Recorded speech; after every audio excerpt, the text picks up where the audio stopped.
Obviamente, si bien es cierto que de alguna manera aquí se están estableciendo los requisitos particulares para poder deducir estos gastos de viaje, de hospedaje, alimentación, renta de autos, transporte, etcétera, estos gastos, pues independientemente de los topes a los que se hace referencia, a los que hice referencia anteriormente, los topes deducibles para cada uno de estos conceptos, estos gastos forzosamente deben cumplir de entrada los requisitos generales de las deducciones.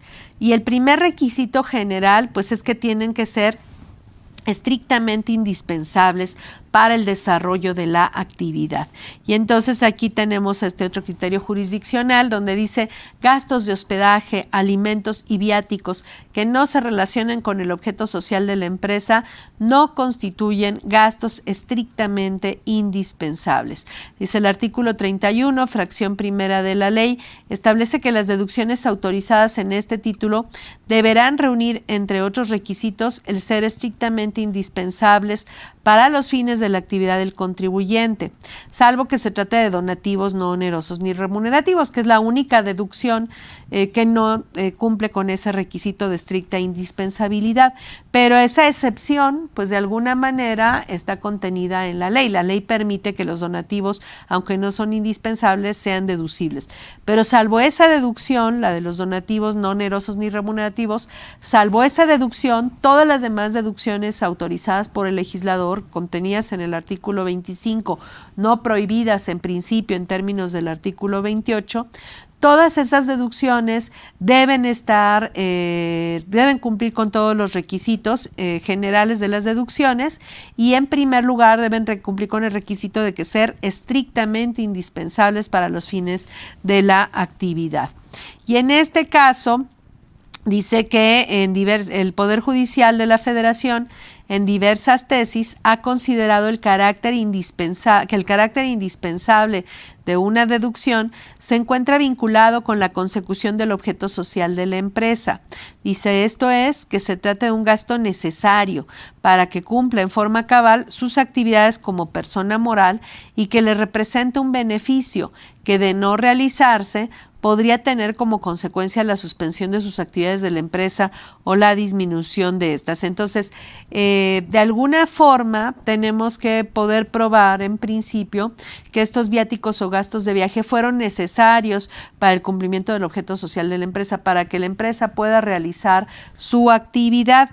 Si no cumple con ese requisito, si no podemos probar esa circunstancia, pues de entrada serían no deducibles por la falta del cumplimiento de ese primer requisito general que establece el artículo 27, fracción primera. Entonces, los viáticos o gastos de viaje que podemos deducir son los gastos de hospedaje, alimentación, transporte, uso o goce temporal de automóviles y pago de kilometraje, fuera de los 50 kilómetros que rodean el establecimiento del contribuyente, que ya vimos cómo se miden, son desde el establecimiento 50 kilómetros, fuera de eso, hacia cualquier punto son 50 kilómetros, y tienen que cumplir con los requisitos generales de las deducciones.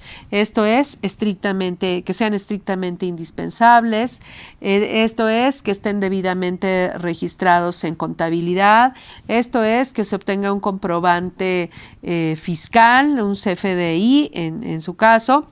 Y bueno, vamos a ver el tema de la forma de pago para que estos sean deducibles, porque nosotros le damos el dinero al trabajador o le damos el dinero al de honorarios y este realiza el viaje y hace los gastos necesarios para poder llevar a cabo sus funciones fuera del establecimiento donde habitualmente presta sus servicios, y obviamente tenemos que ver qué requisitos le tenemos que exigir a la persona beneficiaria del viático cuando él nos traiga sus comprobantes de en qué utilizó el dinero para poder realizar ese viaje.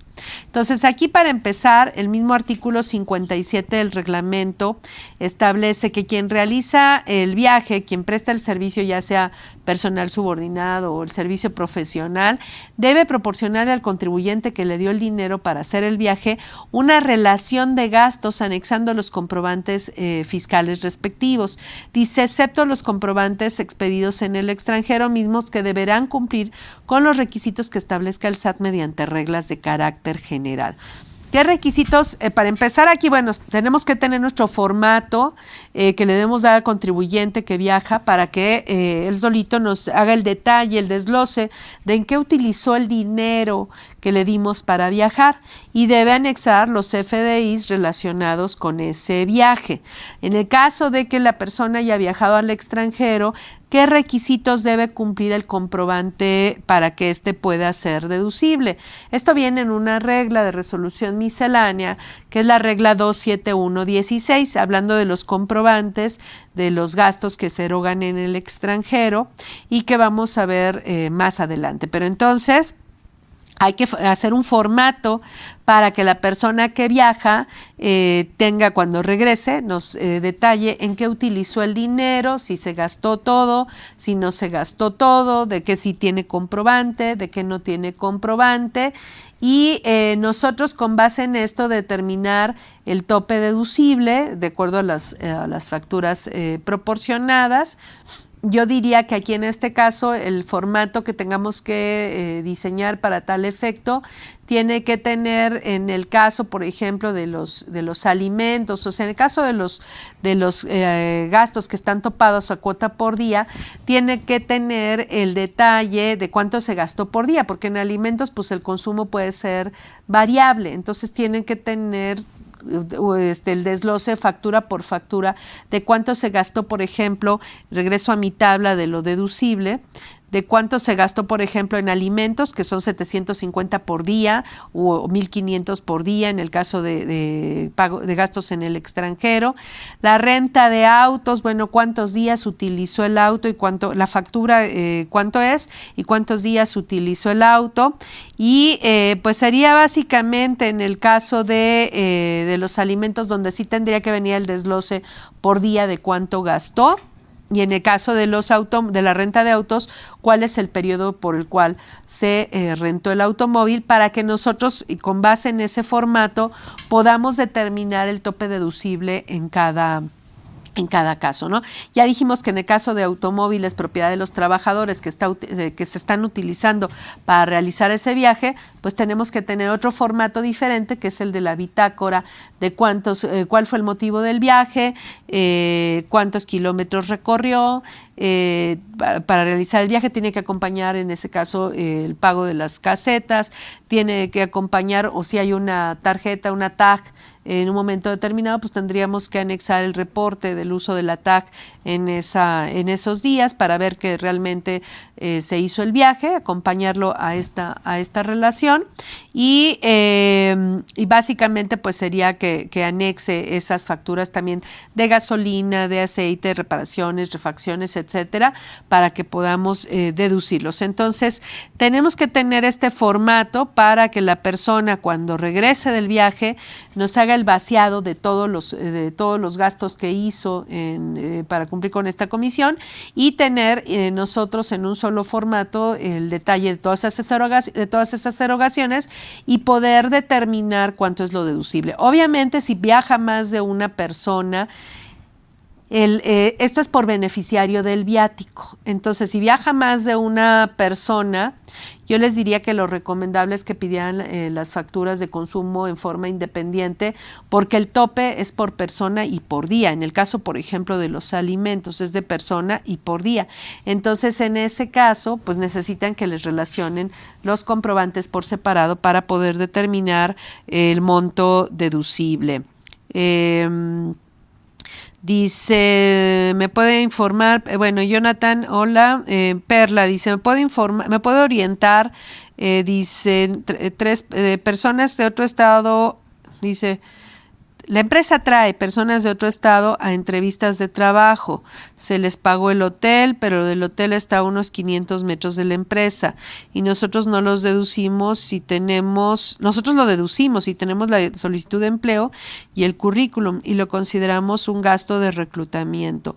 Yo creo que sí, en este caso, ni siquiera, bueno, aquí lo que hay que ver es, sí, aquí en este caso ni siquiera es un gasto de viaje, porque ni siquiera estamos hablando de una persona que le está prestando servicios a la empresa y que tenga que desplazarse por cuestiones de su prestación de servicios a otro lugar. En este caso sí, yo creo que estaríamos hablando de otro tipo de gastos. No sería, efectivamente creo que es correcto hablar del gasto de reclutamiento.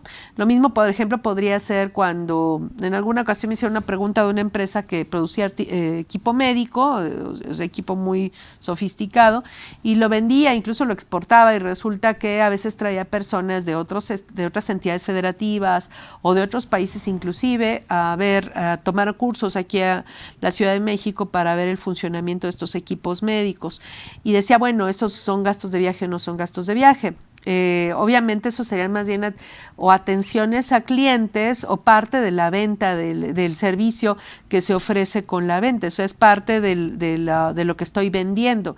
Entonces, en realidad no serían, desde mi punto de vista, no tendrían que cumplir los requisitos de gastos de viaje o viáticos del artículo 28, fracción quinta, porque podrían encajar más bien en otro tipo de deducción, y aquí más bien sería en parte de los servicios que tengo que prestar para la venta. Si está establecido en el contrato, entonces yo no creo que en este caso serían gastos de viaje de trabajadores o personas que le presten servicios personales independientes a la empresa, que como decíamos en la tesis que inicialmente citamos cuando hablábamos de qué son los viáticos, dicen, bueno, estos gastos se hacen porque la persona se tiene que desplazar fuera del centro de trabajo para prestar un servicio, para prestar el servicio a la persona moral contratante, que puede ser su patrón en caso de trabajadores, o puede ser un prestatario de su servicio, en el caso de una persona que le preste servicios por honorarios a la empresa. Entonces sí, estaría de acuerdo Perla, en principio, con esto. Gustavo Márquez, un saludo, dice, si los empleados salen de viaje y donde se quedan es un departamento de la empresa, solo presentan gastos por alimentos y transporte, estos se pagan con tarjeta de débito, esto aplicaría para la deducibilidad. Sí, aunque yo le diría que aquí si el departamento es de la empresa, suponiendo que sea de su propiedad, recuerden que el artículo 36, Gustavo, de la ley del impuesto sobre la renta, establece que las inversiones en casas de recreo, las inversiones en casas habitación, para ser deducibles, la empresa tendría que pedir un permiso al SAT y demostrarle la necesidad de haber comprado esta casa habitación. ¿Por qué la necesita? En este caso, pues lo primero que tiene que ver es si la casa es propiedad de la empresa, tuvo que haber presentado este aviso para que pudiera deducir esa inversión en casa habitación. Si el departamento está en renta, pues es un gasto estrictamente indispensable si los empleados se desplazan constantemente a ese lugar, y me parece que sí sería deducible si obviamente se puede demostrar la necesidad de los trabajadores de desplazarse a esa zona. Ahora, en ese caso, como no hay gasto de hospedaje, los alimentos, para ser deducibles, tienen que venir con el gasto acompañados del CFDI del transporte, y lo que sí dice la ley es que deben pagarse con tarjeta de crédito del empleado. Ese sería, digamos, el único pero que le pondría, porque la ley habla de tarjeta de crédito, no habla de otro tipo de medio de pago más que tarjeta de crédito. Entonces, aquí ustedes dicen que es con tarjeta de débito. Ese sería el único pero que le pondría. Yo no creo que haya tanto problema, porque de alguna manera de lo que se trata es de ver que existan medios de pago electrónicos. Pero, pues bueno, simplemente le hago el señalamiento porque así viene redactada la ley. Y bueno, pues un saludo también a María de la Luz Uriarte Camarena. Pero bueno, entonces regresamos al artículo 57 del reglamento de la ley del impuesto sobre la renta. Entonces, ¿cómo diseñamos este formato? Ya dijimos que en el caso de gastos que tienen un tope por día es hacer el formato que permita, puede ser un formato en Excel, puede ser un formato en papel. El chiste es que el formato den la instrucción de que el gasto de alimentos debe venir separado por día para que podamos definir los topes. Ya dijimos que si viaja más de una persona, que cada persona pida sus facturas de las comidas, porque el tope es por persona y por día. Entonces, si me juntan en un solo comprobante el consumo de 3 o 4 personas, meses y vamos a suponer que el pago de la factura de la comida fue de 2,000 pesos, ustedes van a decir, bueno, no va a ser deducible porque son 750 por día. Sí, pero fueron 4 beneficiarios y a lo mejor considerando a cada uno por separado serían 500. Entonces sería perfectamente deducible. Entonces, de preferencia tienen que separar o por lo menos que definan cuántas personas fueron las beneficiarias de los viáticos. Pero yo diría que lo más transparente es que cada quien pida su factura por el consumo de alimentos para poder definir cuánto es el monto deducible y no deducible en cada caso, y obviamente también para poder definir, que eso lo vamos a ver más adelante, en términos del cálculo de ISR de los trabajadores, sabemos que lo que comprueban son ingresos exentos y lo que no comprueban de los viáticos son ingresos grabados. Entonces, en ese caso, pues tendríamos ese cálculo del ISR por trabajador. Entonces, por eso es que tenemos que exigir los comprobantes de acuerdo a la persona que viajó y consumió esto, ¿no? Dice Gustavo y agrega, dice, bueno, y si donde depositan los viáticos es la misma cuenta de nómina, y si en la factura de alimentos vienen consumos de alcohol es deducible, yo no estaría de acuerdo que los consumos de alcohol fueran deducibles. En el caso de los, dice, si donde depositan los viáticos es la cuenta de la nómina, les digo, yo creo que en ese caso lo de la tarjeta de crédito, la observación que les hacía, pues es lo que dice la ley. Yo creo que la tarjeta de débito no esperaría que tuviera ningún problema, y máxime si es el dinero se los entregaron. Pues sí, como además dice la guía de nómina, a través del CFDI de nómina se va a reflejar, pues lo ideal sería que el dinero para los viáticos se entregara precisamente a través de la nómina para que pudieran realizar para que pudieran cumplir con todos los requisitos que está estableciendo la ley para el caso de los viáticos y gastos de viaje.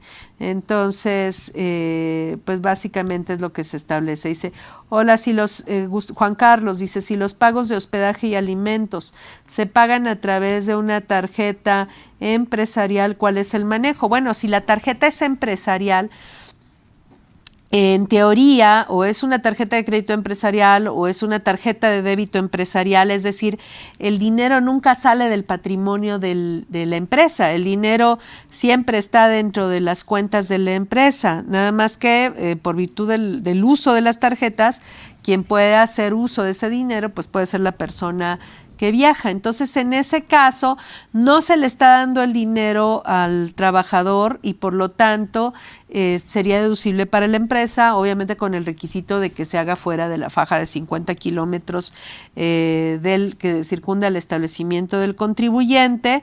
Y esa parte donde el beneficio de usar tarjetas empresariales es que como ese dinero nunca sale del patrimonio de la empresa, entonces ese dinero nunca se le entrega propiamente al trabajador o a la persona que viaja, y entonces en ese caso en realidad ese dinero no entraría al juego del CFDI de la nómina, porque no estaríamos en el supuesto del artículo 90 de la ley que establece que se considera ingreso de las personas físicas las cantidades que reciban para hacer gastos por cuenta de terceros si no obtienen un comprobante a nombre de la persona que les dio el dinero. Entonces, Juan Carlos, entonces ese supuesto no entraría no habría ingreso para la persona que viaja porque nunca recibió el dinero para realizar el viaje, no estaríamos en el supuesto del artículo 90. Marcos Guerrero, ¿cómo puedo comprobar el pago de kilometraje? Quiere decir que cómo compruebo cuántos kilómetros recorrieron. En el caso del uso de vehículos, propiedad de trabajadores que se utilizan para realizar un viaje, ahí, Marco, hay que llevar una bitácora. Obviamente, en ese caso, lo que nos va a ayudar para determinar cuántos kilómetros recorrieron, pues puede ser, bueno, lo ideal sería cuántos kilómetros tenían antes de realizar el viaje, cuántos kilómetros tenía al regresar del viaje, ¿no? Eso sería con base en lo que marque el auto.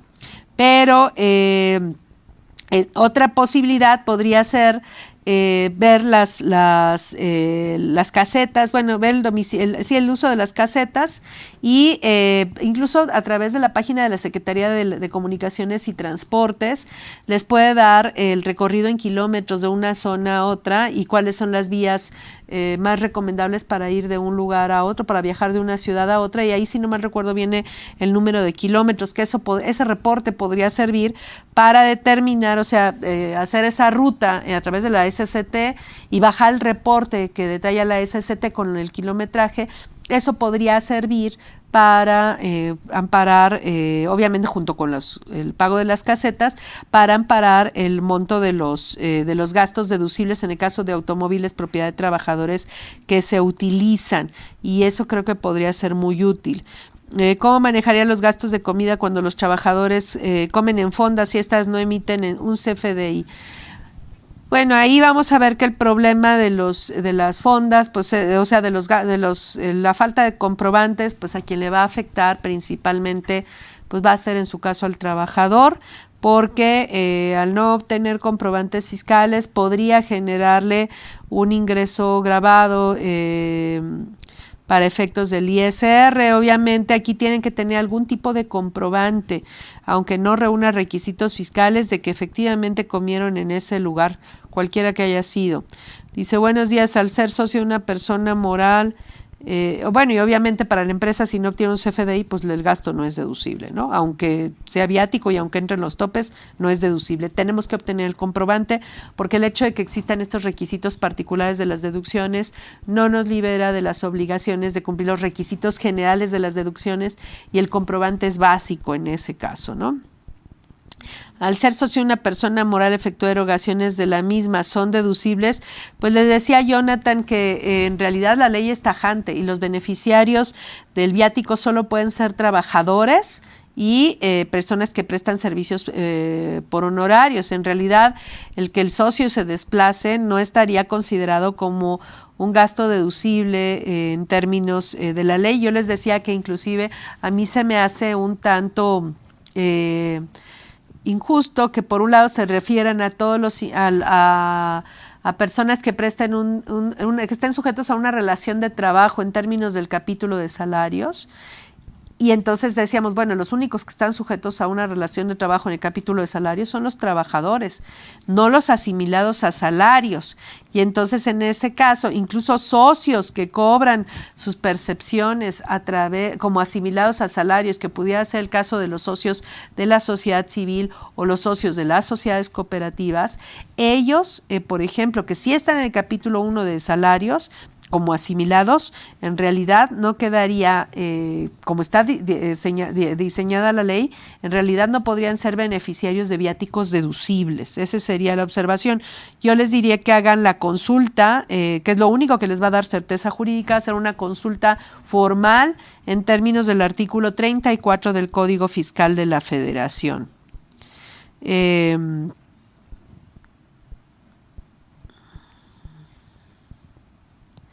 Dice Gustavo Márquez, en otra empresa tenían tarjetas para los gastos, una para gasolina y otra para gastos de viaje, supongo. Dice esto con la finalidad de tener un mejor control. El problema es que retiraban el dinero y pagaban en efectivo.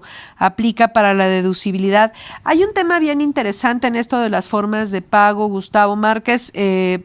Yo le recomendaría, todavía nos falta, es uno de los últimos temas, tiene que ver con el artículo 41 del reglamento de la ley del impuesto sobre la renta y con las reglas de resolución miscelánea que tienen que ver con los pagos a través de terceros. Y tiene que ver, particularmente con el 41, y tiene que ver con una tesis aislada que se emitió en este sentido, pero sí le recomendaría que viera el curso completo porque lo vamos a ver más adelante. Elizabeth, una pregunta, un trabajador lo envían de comisión al extranjero, pagándole alimentación y alimentos, ¿se consideran ingresos acumulables? ¿Se considera ingresos acumulables si se acredita el ISR? Ingresos acumulables supongo que para el trabajador, me imagino. Al hacer el cálculo por el monto de ese ingreso sale mucha cantidad a pagar en México. ¿Cómo se aplicarían esos gastos al trabajador en su declaración anual? Bueno, en este caso vamos a ver en materia, también Elizabeth, más adelante en el curso veremos que los viáticos pueden no ser parte del salario si no los percibe el trabajador por sus servicios. Eso pues obviamente con base en el artículo 84 de la Ley Federal del Trabajo, y hay diversas tesis que así lo afirman, tanto en materia laboral como la que vimos en materia civil en el tema de la pensión alimenticia al principio de este curso, que probablemente usted no pudo ver porque lo está viendo a través de Facebook. Pero entonces, en realidad los viáticos podrían no ser integrantes del salario 1, siempre y cuando haya control y no se le entregue el dinero tal cual al trabajador y que él pueda disponer libremente de ese dinero. Si la empresa es la que paga el transporte, la alimentación, el hospedaje directamente a los prestadores del servicio y obtiene un comprobante, obviamente no un CFDI porque es un pago en el extranjero, pero obtiene un comprobante que lo vamos a ver más adelante en términos de la regla 27116, pues podrían ser deducibles y no integrables al salario. Yo le recomendaría que busque en materia laboral en la página de la Suprema Corte de Justicia las tesis sobre viáticos y gastos de viaje, y eso le va a ayudar para reforzar esta posición, ¿no? Pero bueno, entonces regresamos entonces al artículo 57. Entonces tenemos que diseñar nuestra relación para que el trabajador nos detalle cuál es el uso que le dio al dinero que le entregamos para realizar estos gastos, estos viáticos o gastos de viaje, ¿no? Aquí, en este caso, el artículo 57 es muy particular. Seguimos en el artículo 57 del reglamento de la Ley del Impuesto sobre la Renta. Por un lado, me obligan a que la persona que viaja me haga una relación de los gastos, número uno. Por otro lado, pues que anexe los comprobantes de los pagos efectuados. Pero además establece distintos requisitos si se trata de un trabajador o bien si se trata de una persona física por honorarios, que ya dijimos que en principio serían los dos beneficiarios del viático. Obviamente, cuando hablamos de las personas que le prestan servicios personales independientes, aquí servicios profesionales, podríamos incluir, creo yo, a la sociedad civil que le presta servicios a la empresa, por ejemplo, la firma de abogados o la firma de contadores que le presta servicios a la empresa. Son servicios profesionales, son servicios personales independientes lo que les presta, y obviamente ahí quien viaja pues es el personal. Estoy suponiendo que quien puede viajar pues sería el personal de esta sociedad civil, que podría ser beneficiaria de los gastos de viaje en este caso. Y bueno, aquí en este caso, les dice que si quien viaja es una persona que presta servicios profesionales a la empresa, entonces los comprobantes que obtenga para poder comprobar sus gastos de viaje y poder deducirlos, forzosamente deben ser a nombre de la empresa. Pero si quien viaja es un trabajador, y eso es lo importante, dice que el comprobante fiscal puede ser expedido a nombre del trabajador. Obviamente, en este caso, por ejemplo, estaríamos hablando de los boletos de avión, etcétera, pero ahí tiene que haber una factura en nombre de la empresa. Pero bueno, ahí como que suena raro que en este caso algún comprobante fiscal pudiera venir a nombre del trabajador. Pero bueno, está abierta esa posibilidad, y si por alguna razón algún comprobante viniera a nombre del trabajador, les permiten que ese gasto sea deducible para la empresa. Suena raro en en esta época del CFDI, donde pues obviamente hablamos del RFC de la empresa y el comprobante pues se genera en forma automática, se envía por correo electrónico, o sea, no necesariamente es que en el momento en que yo viajo me tenga que hacer necesariamente el comprobante, pero creo que no es un obstáculo para la generación del comprobante el que el trabajador esté viajando. No debe haber dificultad, salvo que el prestador del servicio no emita comprobantes, como en el caso que citaban de las fondas. Pero en ese caso, bueno, pero aquí lo que les está permitiendo es les abre la puerta para que algún comprobante venga a nombre del trabajador, y en cuyo caso se considerará deducible para la empresa. Dice, y en este caso se tendrá por cumplido el requisito de respaldar dichos gastos con el comprobante fiscal a nombre de aquel por cuenta de quien se efectuó el gasto, y obviamente podría ser deducible. Podría no generar ingreso gravado para el trabajador en términos de esta disposición. Pero bueno, eso es lo que establece el reglamento, que se me hace un tanto, pues ya no tan aplicable en estas épocas del CFDI, pero así está diseñado este artículo 57 del reglamento. Ahora, ¿qué pasa si un trabajador viaja al extranjero? ¿Qué requisitos le voy a solicitar que cumpla en el caso de viajes al extranjero? ¿Qué requisitos debe tener el comprobante? ¿Existe algún requisito en particular sobre eso? Pues sí, tenemos la regla 27116, comprobantes fiscales emitidos por residentes en el extranjero sin establecimiento permanente en México.